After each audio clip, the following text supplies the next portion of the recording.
கேரள அரசின் மீது நம்பிக்கை இழந்து போயிருப்பதாக கூறி நடிகை ஒருவர் வெளியிட்டிருக்கும் அறிக்கை பேசுபொருளாக இருக்கிறது. இது குறித்து விரிவாக பார்க்கலாம் இந்த செய்தி தொகுப்பில்.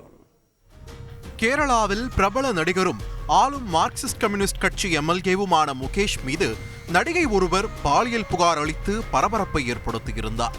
இந்த விவகாரத்தில் முகேஷுக்கு எர்ணாகுளம் நீதிமன்றம் முன்ஜாமீன் வழங்கியிருந்தது குறிப்பிடத்தக்கது.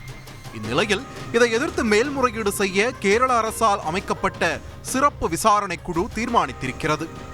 ஆனால் முகேஷ் ஆளுங்கட்சி எம்எல்ஏவாக இருப்பதால் மேல்முறையீடு செய்ய வேண்டாம் என விசாரணை குழுவுக்கு கேரள அரசு வாய்மொழி உத்தரவு பிறப்பித்திருப்பதாக கூறப்படுகிறது.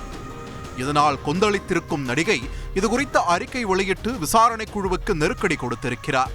கேரள அரசின் மீது நம்பிக்கை இழந்து போயிருப்பதாக தெரிவித்த அவர், நடிகர்கள் முகேஷுக்கும் இடவேளா பாபுவுக்கும் வழங்கப்பட்ட முன்ஜாமீனை எதிர்த்து அரசு மேல்முறையீடு செய்ய வேண்டும் என்றும், இல்லாவிட்டால் நீதிமன்றத்தை அணுகப் போவதாகவும் தெரிவித்திருக்கிறார். இதனிடையே தன்னையும் தன் குடும்பத்தாரையும் அவர்களின் தனிமனித உரிமையை பாதிக்கும் வகையில் போலீசார் நடந்து கொள்வதாகவும் குற்றம் சுமத்தி இருப்பது பரபரப்பை ஏற்படுத்தியிருக்கிறது.